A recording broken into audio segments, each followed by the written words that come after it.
अस्सलाम वालेकुम जी, मेरा नाम आमिर बिलाल है। नाज़रीन, आज जो मेरे पास खबर है थोड़ी सी हट के है, लेकिन आप इसको इस सदी की और तुर्की की तारीख की सबसे बड़ी डकैती कह सकते हैं। अगर आपको याद हो तो पाकिस्तान के अंदर भी डबल शाह के नाम से एक बंदा आया था जिसने तहलका मचा के रख दिया था, रातों रात पैसे डबल करना, और उसके बाद एकदम से मंजरे आम से गायब हो गया था। ये बिल्कुल उससे मिलती जुलती एक स्टोरी है। फ्रॉड के वाक़यात तो आए दिन पेश आते रहते हैं, लेकिन ये जो फ्रॉड का वाक़या है, ये ऐसे कह लें कि आज के दौर में, जदीद दौर में, ये अपनी नौइयत का एक बिल्कुल मुख्तलिफ और अनोखा किस्म का वाक़या है।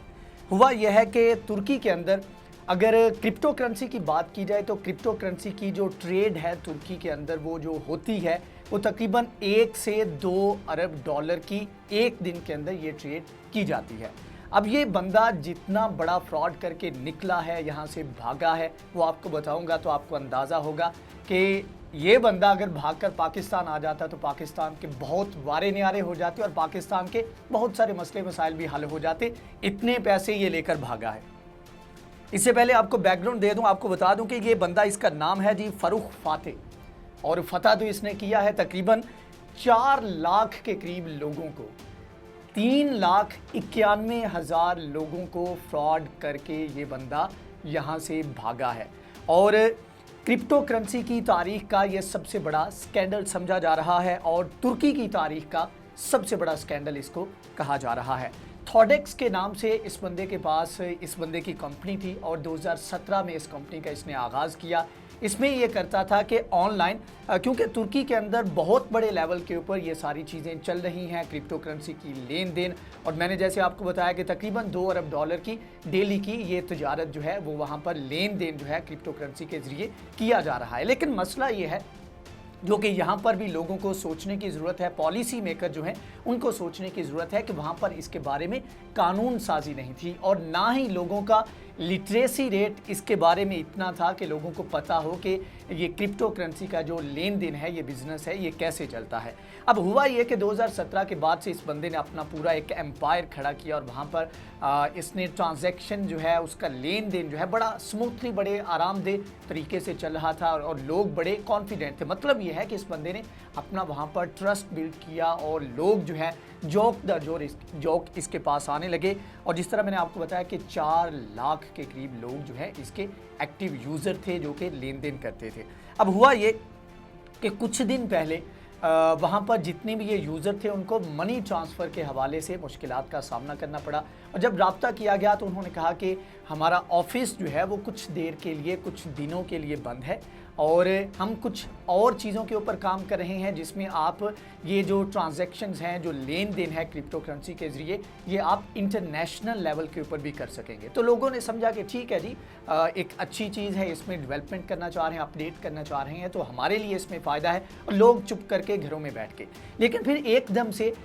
मसले मसाइल जो हैं ट्रांजैक्शन के हवाले से वो काफ़ी ज़्यादा बढ़ने लगे, तो लोगों ने वहाँ का रुख किया तो पता लगा कि ये बंदा और उसका जितना भी अमला था वो वहाँ पर नहीं था। अब ये बंदा कहाँ पर भाग के गया है, इसके बारे में क्या इक़दाम किए जा रहे हैं वो अभी मैं आपको बताता हूँ। लेकिन फिर ये हुआ कि जैसे ही लोगों को पता लगा कि उनके साथ हाथ हो गया है डबल के चक्कर में, क्योंकि क्रिप्टो करेंसी की इसको डबल शाह के साथ रिलेट मैंने इस तरह किया कि क्रिप्टो करेंसी की अगर बात करें और इस वक्त सबसे ऊपर जो है जो क्रिप्टो करेंसी में से जा रही है करेंसी वो है बिटकॉइन। और बिटकॉइन के जो जंप हैं, मतलब कि इससे पहले अगर पिछले साल की बात करें तो उसकी उतनी वैल्यू नहीं थी और रातों रात हज़ारों डॉलर के हिसाब से, लेकिन 56,000 डॉलर एक क्रिप्टो करेंसी जो है, एक बिटकॉइन जो है वो 56,000 डॉलर का था, और अब उससे भी ज़्यादा जंप हुआ है, उससे भी ज़्यादा बड़ा है, क्योंकि टेस्ला के जो ओनर हैं एलन मस्क, उनकी जानिब से क्रिप्टो करेंसी में लेन देन का उन्होंने इसके ऊपर जो है वो सारा उन्होंने इंडिया दिया और लोगों को बोला है कि आप इसके ज़रिए लेन देन कर सकते हैं। अब यहाँ पर बाय द वे मैं बताता चलूँ कि क्रिप्टो करेंसी का मसला ये है कि जितने भी दूसरी करेंसीज़ हैं उनको अश्योर करने के लिए वहाँ का एक पूरा सेंट्रल सिस्टम है। मतलब यह है कि अगर आपके हाथ में 1,000 रुपया है तो आपको आपका स्टेट बैंक जो है, जिसके ऊपर लिखा भी हुआ होता है कि हामले हाजा को मुतालबे के ऊपर अदा किया जाएगा, इस तरह की वर्डिंग की जाती है। तो उसका मतलब ये है कि आप जब वो एक कागज़ है तो वो कागज़ का टुकड़ा, उसकी बजाते खुद कोई वैल्यू नहीं, लेकिन उसकी गारंटी जो है, उसकी वैल्यू की गारंटी आपका स्टेट बैंक आपको देता है। तो उसके ऊपर आपको श्योरिटी होती है कि आपको ये जो है ये सारी चीज़ें आपको इसकी वैल्यू जो है वो आपको मिलेगी। लेकिन दूसरी तरफ जब क्रिप्टो करेंसी की बात की जाती है तो वो सेंट्रलाइज्ड नहीं है। मतलब यह है कि जो बड़े इन्वेस्टर हैं वो अपना पैसा निकालेंगे तो इसकी वैल्यू एकदम से नीचे आएगी, और वो आप जो आपके लाखों करोड़ों डॉलर के आप जो है मालिक बने बैठे होते हैं वो एकदम से आपकी वैल्यू जो है नीचे आ जाती है। लेकिन बहरहाल आने वाला मुस्तकबिल जो है कहा यह जाता है कि क्रिप्टो करेंसी के ऊपर ही बेस करेगा। लेकिन बहरहाल ये सूरत हाल और ये बंदा जो है ये सारे पैसे लेकर भाग गया। अब तुर्क हुकूमत की जानिब से इसके ऊपर जो है वो जाहिर बात है हाथ पाँव पड़े कि 2 अरब डॉलर का फ्रॉड करके गया है। लोगों ने तो हुकूमत के जो है वो गिरेबान को पकड़ना था। तो इसमें यह हुआ कि हुकूमत की जानिब से अहकाम दिए गए और स्टेट बैंक ऑफ तुर्की जो है उसकी जानिब से रातों रात क्रिप्टो करेंसी को बैन कर दिया। मतलब कि इतना बड़ा 2 अरब डॉलर का धचका लगा है एक दिन के अंदर। जो ट्रेड मतलब कि डेली बेसिस पे जो ट्रेड होती थी, इतना बड़ा धचका जो है तुर्क की जो मईशत है उसको लगा है। अब ये बंदे के बारे में जब इन्वेस्टिगेट किया गया तो कुछ रिपोर्ट सामने आई जिसमें कहा गया है कि ये अल्बानिया की तरफ भागा है, अल्बानिया में जाके इसने पनाह ली है। इसके ऊपर तुर्क हुकूमत ने राब्ता किया है उसके साथ इंटरपोल के साथ, और इंटरपोल के साथ मिलकर जो रेड वारंट है इस बंदे के जारी कर दिए गए हैं। अब देखना यह है कि ये पकड़ा जाता है या नहीं पकड़ा जाता, लेकिन यह है कि ये बंदा जो काम डालना चाहता था, जो काम करना चाहता था वो तो कर चुका है। और पाकिस्तान के लोगों के लिए इसमें सबक ये है कि क्रिप्टो करेंसी आजकल वकार ज़का और इस तरह के लोग जो हैं काफ़ी ज़्यादा, मैं कुछ शक नहीं कर रहा, लेकिन यह है कि अगेन आपको जब आप इसमें इन्वेस्ट करें, आप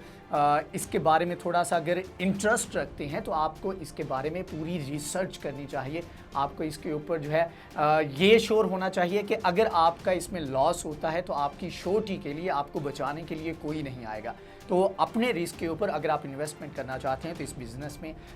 इस तरीक़ाकार में जो है आप इन्वेस्ट करें। बहरहाल होपफुली जो कर चुके हैं उनके लिए बेस्ट विशेज़, और जो नहीं कर रहे अभी तक, जिन्होंने अभी तक नहीं की, उनके लिए जो है फिर भी उनके लिए भी बेस्ट विशेज़ कि वो केयरफुल रहें और इस तरह की किसी भी फ्रॉड का हिस्सा ना बने और एहतियात से काम लें। बहरहाल आज की वीडियो से इतना ही। अगर ये वीडियो आपको पसंद आई है तो इसको लाइक करें, शेयर करें, हमारे चैनल को सब्सक्राइब करें। नेक्स्ट वीडियो में हाजिर होंगे, तब तक के लिए अल्लाह।